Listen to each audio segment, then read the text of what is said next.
Hey, I'm Sean, I'm Ben. And I'm Mike. and you're listening to the Anime Triad.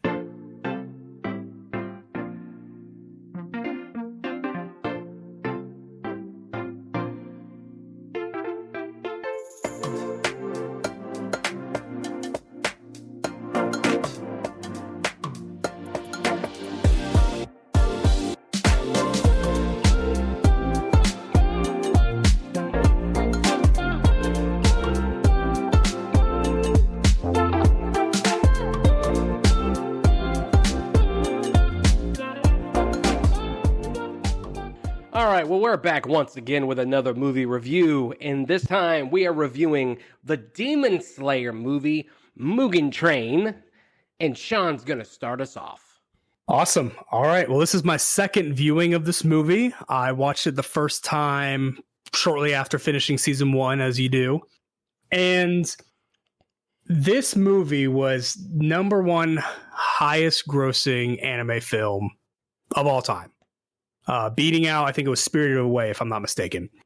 And there's a lot of hype going into this movie, and you're kind of expecting it to be the greatest thing since sliced bread. It was not that, but it was still good, in my opinion. A lot of cool things. Of course, with Demon Slayer, the animation's always going to be gorgeous. Very vibrant colors, very thick, bold lines. Models are on point. The animation itself is on point. Music, fantastic, especially the final fight music. Super awesome music. I think the kids call it a bop nowadays. So it was a bop. It was cool. It's good stuff. The story, though, it was a little disjointed for my taste. From what I understand, this movie is actually the first 6 or 7 episodes of season 2. And I could see that being the case. It's kind of like the anti-Digimon Try scenario. And the first 60% of the movie is about this, lower one. I think her name was Emu or something like that. Trying to absorb the train. My one question with that, though, is since she fused herself with the train, what was her plan? She eats the humans inside of the train, and then what? Can she unfuse herself from the train? Like, what is her final goal? She spent enough time talking about what happened, but not what was going to happen. But can she unfuse from the train? So actually, I don't think it's that she fused with a train. I think she just her body was a train. Well, I think the English dub, she says, "I have fused myself with the train." Now I don't know if that's what the original, translation was, but that's what she says, or he. I'm not really sure, but yes. Ironically enough, I saw the Japanese one because for some reason that's just what I do. They say the same thing. It fuses with the train. So yeah. Sure. And so most people aren't going to ask these questions. I mean, a lot of people nowadays, or even, in general, they watch something that they love and they kind of suspend any disbelief, or they kind of check out when it comes to these thought-provoking questions. But here in the Anime Triad, that's what we do. We give thought-provoking questions. And damn straight I have we do. A question. Exactly. I have a question. What was going to happen when they ate all the humans? So anyway, that's happening, and that part's fine. It is what it is. We get to meet Rengoku. Well, we've met him before, but we really get to focus on him a little bit more. He's kind of funny. He's really cool. You get to see his kind of backstory. Even though he's this Hashira who's top tier, you get to see that he's, at the end of the day, he's a human, and he's got flaws and he's got weaknesses and stuff like that. So we get to the second part of it, which is the last 30% or 40% of the movie, and it switches over to Rengoku fighting Akuza, the higher 3, I believe is who it is. And Akuza can see how amazing of a fighter Rengoku is, and he wants to turn him into a demon. Okay, cool, awesome. That fight, in my opinion, was one of the most kick-ass fights I've seen. From a visual standpoint, from the music standpoint, just from everything happening. Akuza doesn't want to kill him. He actually wants to continue to spar with him. So I think it was really cool. At the end of the day, even with Rengoku's heart ablaze final strike, Rengoku, it wasn't enough. And he couldn't get the job done. And you think he's going to pull a kamikaze, attack, have the sun come up and kill Akaza, but that's not what happens. And Akaza gets away. Rengoku dies. It's sad all along. Spoilers, by the way, but that's kind of assumed when we do these.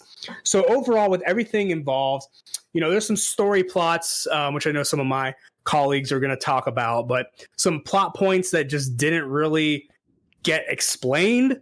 I understand that. I think the majority of the people who watch this don't care about that. They want to see coolness and they just want to watch Demon Slayer because that's the big hype right now.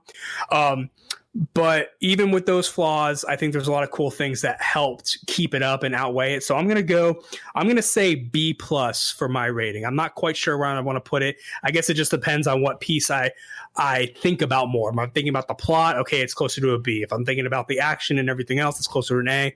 So I'm going with a B+ for the first Demon Slayer movie. Ben, what you got? I have kind of wrestled with this movie a bit because I'm not real sure.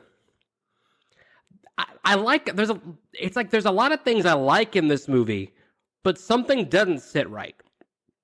And it has to do with kind of the pacing of the story. And I think it makes sense since it's kind of those first 6 episodes, like you said, Sean.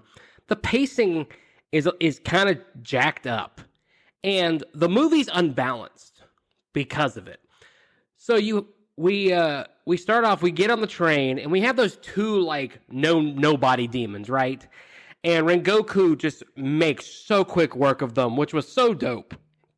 You're showing how awesome he is. And then Inmu has Children of the Corn go after him in their dream state, and which I like the dream state a lot.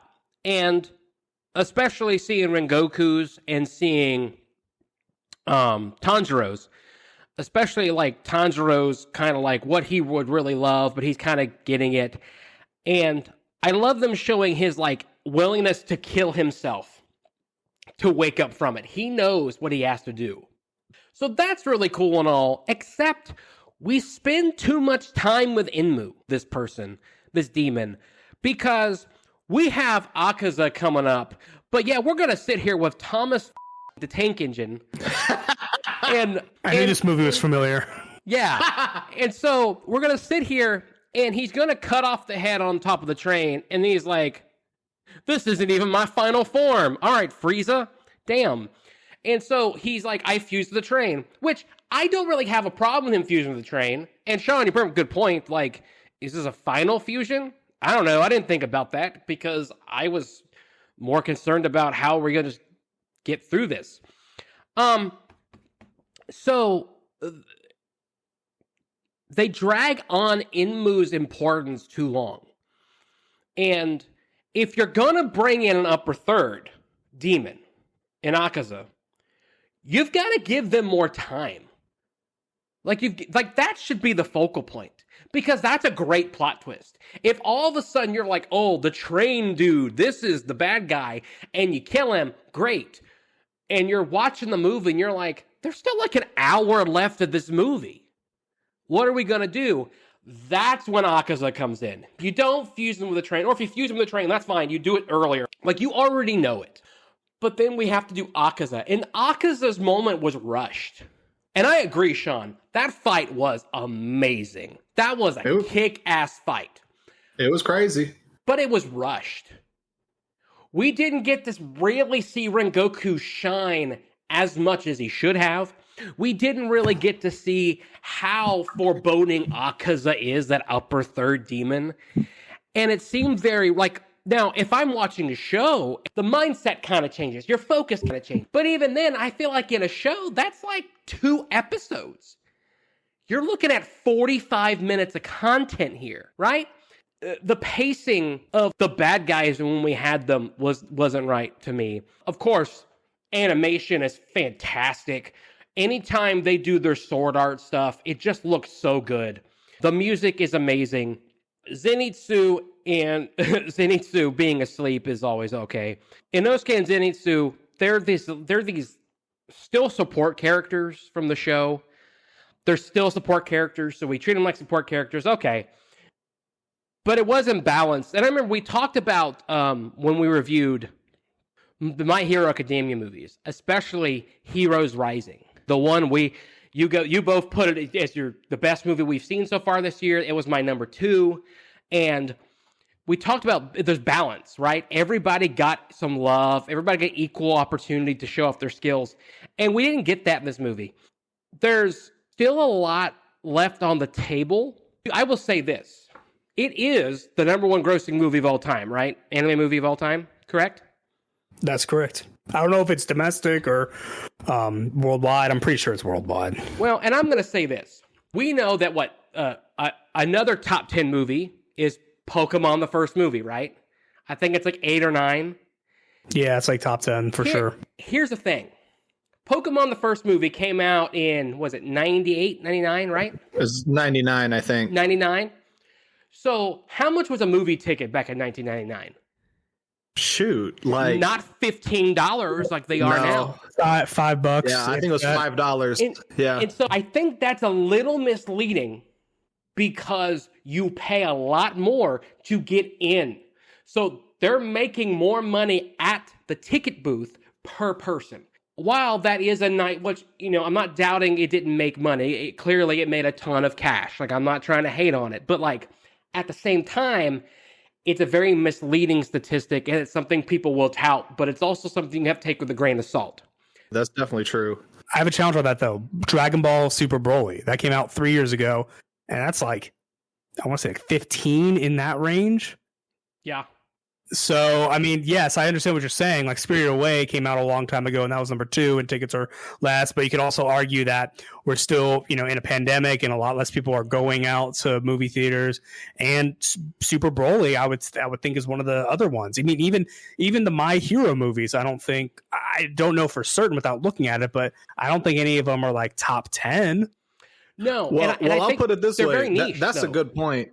I think that saying that comparing Demon Slayer to Super Broly is a fairer comparison for sure.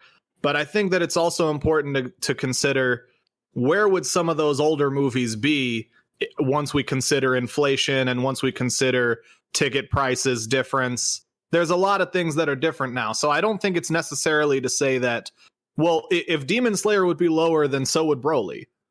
At least maybe, but those older movies would definitely be higher if we take those other things into consideration. So, like, the dollar amount that gets made by this movie is just not a good gauge. Because also consider, aside from ticket prices, like, what are streaming services paying to have these things on their sites or on their services? Correct. So, I mean, this is also something that goes into that number. At least I think it does. And so I wanted to bring it up, not to like diminish the award it is, because it's an award, right? It's an award in itself. I don't want to diminish the award, but I do want to think like this is something you have to look at carefully and not like, oh, well, this must be super great. I mean, the opening weekend, there's probably so much hype around this movie. Also, Demon Slayer being as popular of the manga and anime as it was, especially with the current generation, it's going to have a much larger fan base than Dragon Ball Super Broly. Because Dragon Ball Super, we know, was very niche to the old Dragon Ball Zers, Dragon Ball fans of old. And so it's a very niche spot. So for Broly to do as well as it did with a niche group says, I think, a lot more for Broly than this says for this movie. Now, that's my opinion. But also, I think of My Hero movies, they kind of fall more towards the Demon Slayer. It's a very popular manga, very popular anime, but in the recent, like the past year, the fan base has been pretty split. Which, this is something that I thought was, I'm very off topic, but I thought was very weird that like people stop liking an anime because of certain fans who like the anime. And I literally heard this from my students talking about it. They're like, yeah, I stopped watching My Hero Academia because the other kids and fans who like it are stupid. And they do stupid things. And I'm like, if you like it, you like it. Anyway, I digress. I'm way off topic here. I had fun watching the movie. It's entertaining with the fight scenes and the music is really great. But I'm going to give it a C. I'm going to give it a C. It's average. Oh, that's a little inside joke. Anyway, Michael. Destroy it. Sorry. you already knew what was coming, man. Look, here's what I gotta make really clear about this movie / this show as a whole. There's so many issues. I mean, okay, let me talk about the things I like first, just to get this out of the way. I love the animation. The animation was crazy. The fight scenes were crazy. And but I mean, that's all I can say. And I have to make really clear that those things don't really factor in for me. As far as like what my grade is, like if that's all I'm watching the movie for, I could just go watch the fight scenes on YouTube. You know, I don't need to watch this 2-hour movie where like, okay, let me talk about the things that bothered me a lot. So we get a look into everybody's subconscious, right? This is like the perfect opportunity to be like, shed a little bit more light on Zenitsu and Boarhead. I always forget his name. Inosuke, right. So Zenitsu and Inosuke, who are our side characters, like they are right there along with our main protagonist, and it looks like they're gonna be for a while. You know, we can elaborate on them, and they just don't. They just say, nope, this kid is just horny and stupid and loud and scared of everything. And this kid is just loud and thinks he's the boss of everybody and is also an idiot. And it's like, okay, well, thanks for elaborating that for me. I guess I won't look forward to anything else in the future with these characters. However, Rengoku got some story in him. Like, we learned about his motivations. We learned about what drives him. You know, he's such a cool dude, and his powers are dope, and he's so strong. And then he died. Why did you do this? He was the only good character the show had shown us so far. I ain't like nobody else. They could all die. I'm cool with it. This one dude who is actually likable in this show, nope, he dead. Well, thanks. And like, here's another thing. I'm not one of those people who like thinks nobody should die in a show. I mean, that's ridiculous. But it's just one of those things. If you're going to have a good guy or protagonist or main character die, like, make it mean something. Like, let him take rank 3 with him, or like, let his death just reveal something life-changing. And okay, yes, they set it up to where he told Tanjiro about, oh, you know, there's some old letters my dad might have that might help you unlock your powers. And it's like, okay, maybe that will help. Did you really have to almost die to give Tanjiro that information? No, you didn't. This fight did not impact the driving of that story point in any way whatsoever. And so I'm just like, what is this? Why am I watching this 1.5 hour long train fight when it's not even the good part? Like, so for example, you know, when they all wake up and Rengoku goes up to Tanjiro and he says, I'll take the back 5, you go ahead and take the front. At that moment, I was like, oh, there's a boss coming. There's a stronger demon on the way. Because why would Rengoku take the back 5? Well, he's got to fight the big boss. Now, that's not necessarily a bad thing. I can usually predict what's about to happen in a story, but if that's what you're gonna do, don't spend so long on this train. Like, get it out of the way. This could have been 1.5 hours easy. It could have been 1 hour easy. There's just so much wasted time and so much just, it's honestly unwatchable, because literally every time a demon dies, we gotta sit there for 10 minutes as they like think about their lives. Like, are you kidding me? This train thing, which we've only seen once, it's in the middle of disintegrating, and it's then deciding, hey, how about some exposition real quick before I die forever? How about I recall real quick all the people that just contributed to my death, as if you didn't just see it.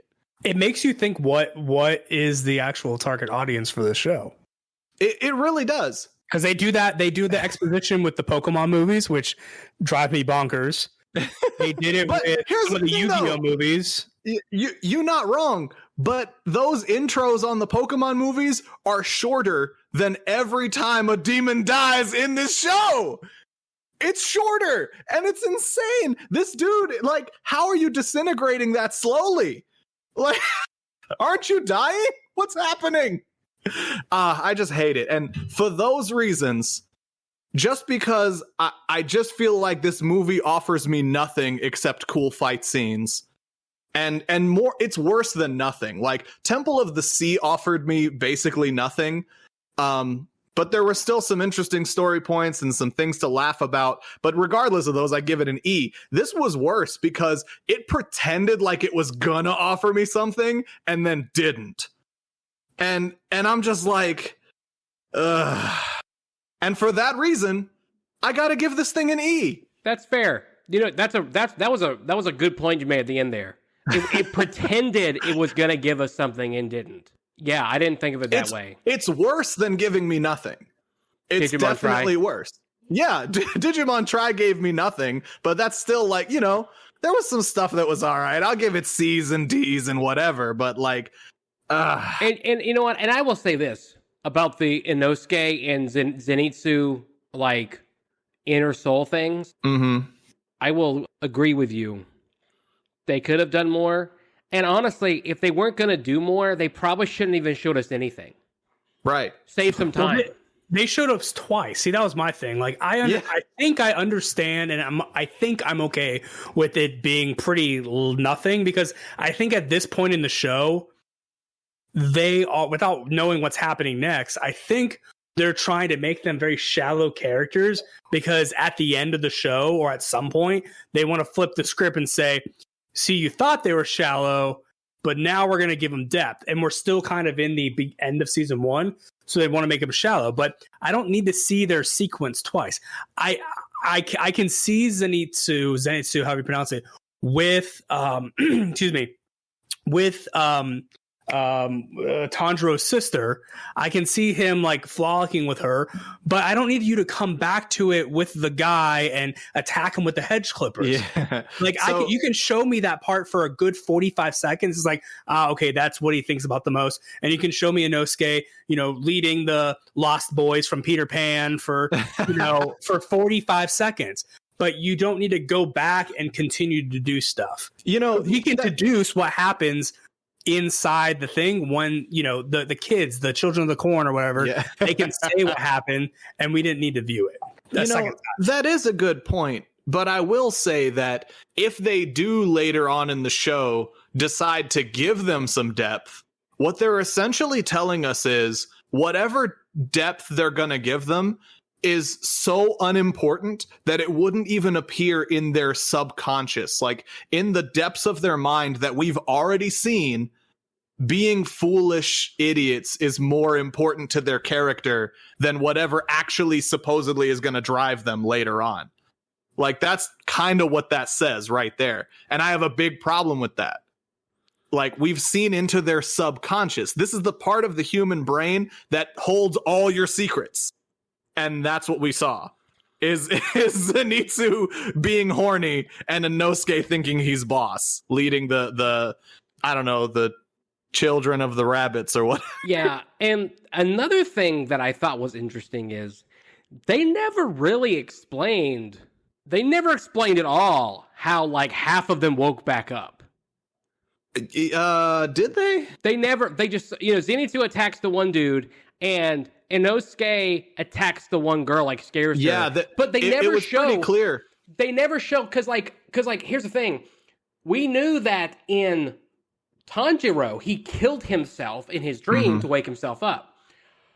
Rengoku, like, his natural instinct, grabbed that girl by the throat, that was my favorite part of the movie, because it just, like, all of a sudden you're like, what's happening? And he just, like, shook. grabs her by the throat when he's in mid-sleep. He's got the will of fire. Exactly. But you never see, and they never really explain about the waking up from the dream state thing, which is another thing that kind of irked me. It's like, it could have been very simple. It could be very simple. Like, if you just shake them awake, it's broken. Because which is funny because literally when dude was telling the children, he said, don't touch their physical bodies while you wrap the rope because that might wake them. But like, they got touched and shoved by the sister, and they didn't wake up. Man, she headbutted him. Yeah, like there was a clear direction given. Yeah. Don't touch them, like assuming that will wake them. But then they get touched later and they don't get woken up. So like this show is just, or movie, whatever. Like the whole series is just really inconsistent when it comes to setting. Like, what are the rules of this universe? It's just not good at either giving rules or sticking to them when it does. Or power levels are bullshit. Yo, for real though. And that's another thing. So Rengoku, it's interesting. Oh, sorry, Mike. Hold on. No, you good? But you good? I'm trying to remember this. Like, she headbutted him. Nezuko headbutted him. Didn't really do anything. But then she lit the stuff on fire with her blood art, and that's when he started smelling that stuff. Didn't she start doing that to the ropes with Inosuke and Zenitsu? Like, wasn't that the whole thing? She like. See, I don't even remember. Like that's. I think she did. You're right. She did. She burned their ropes, and that might be why they didn't have to. Because remember, they were saying like they can smell demons, and like that's why. That's true. But I think even with that, Tanjiro still needed to, like, his rope was burned, but he still needed to kill himself to wake up. And so I think what Ben was asking was, well, what did they do? Clearly, they didn't kill themselves because Tanjiro had to tell Inosuke to do it when they were getting hit by all the flashes against all the eyes. So, or maybe he just said it not knowing whether Inosuke knew or not, but that's kind of loose, like, you know. Yeah, I don't know. That's part of the bad story. Maybe we're missing something, you know, maybe we just, you know. Or maybe it's just bad. I think what's interesting though is, you know, we talked about it, how we watched the Digimon Last Adventure movie, and then you know, you've seen Naruto, and there's this common theme of like, let me put you in a dream state where you're your most happiest and whatnot. I feel like we're getting to a point where anime and people who are creating new animes, they're gonna need to start like coming up with new ideas, or they don't care and they're just like, whatever, we're gonna do broad strokes, and we're going to reach out to a broader audience and see what's going on and try to just get in more revenue, which is fine. I mean, you have a choice. You either be very niche and you perfect what you have and you have quality, or often you do quantity, which you try to get more people, higher revenue, but in doing that, you skip things and let things slip through the cracks. So you're right. And if that's the case, I'm going to speak for Mike here. That's dumb. Because especially if you're using it as the first 6 episodes of season 2. Mm-hmm. If you're using it as those episodes, or you're using the episodes to make the movie, that means that's not just a movie money grab. That's in the show now. Like, that is canonic material. Mm-hmm. And so, like, if you start to broaden the show early on, which, here's the thing, that's a very common thing to do in the first season of a show. So it honestly sounds like they started here, and then they broadened it further. And you're going to have to do a lot more work to start narrowing it back in, if that's what you're going to do. So that's a lot of work to do that. And if you don't narrow it back in, then you leave a bunch of people out there who are just kind of like, I'm not really feeling this. And so they're just kind of meh. But I think we also agreed one time before, well, not before, but we've all agreed that the show is entirely overhyped. Yeah. Like, by far, the show is way too hyped. It's not as good as the hype makes it seem. Yeah. Also, we talked about just the general thought that, like, not to insult anybody, but, like, I feel like people are just more easily amused by, like Hercule says, it's all smoke and mirrors. It's all animation. It's animation, it's music, and it's yelling at the right point. It's all feel good. Oh, that felt good because it looked good and the music sounded good and somebody yelled the right time and there was emotion, but it doesn't fill the gaps in the story. Yeah. And that's exactly kind of what I was saying before, is like, subjectively, if all you watch anime for is cool fight scenes and you just love that stuff, sure, I'm sure you love this show, and you're allowed to love this show regardless of its quality. Like, that's the gift of opinions, right? But it's a bad show. It's a bad show and it's a bad movie, and it just has too many holes. And if I have to watch Tanjiro cry over a demon's stupid backstory that doesn't matter one more time, well, luckily you didn't have to do it this time. You had to watch him cry in 7 different scenes. He wasn't a demon. Before and after. It wasn't a demon this time. Yeah, before and after. What's it called? He cried at the demon. Yeah, that's true. Cussing him out. They all cried with Rengoku, and then they did that. And then Zenitsu and Nezuko came back, and they cried some more. And then they went through all the Hashira, and then he cried more after that. Also, so there's 4 scenes of him crying. Is a lot. He also gave the demon his sword. Like, he literally is like, take my sword, demon. I don't want this anymore. Like, for real, how you finna throw the sword at him and he's just gonna take it? Like, that's your sword, dude.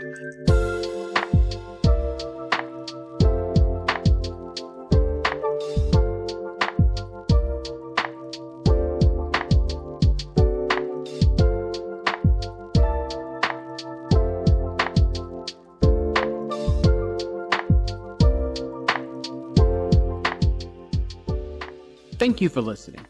We can't do this podcast without our listeners and supporters like you. If you would like to stay up to date on when new episodes are released, you can check us out on Instagram and Twitter. Also, remember to subscribe to notifications from your favorite streaming service. And if you would like to donate, you can check out our Patreon at The Anime Triad.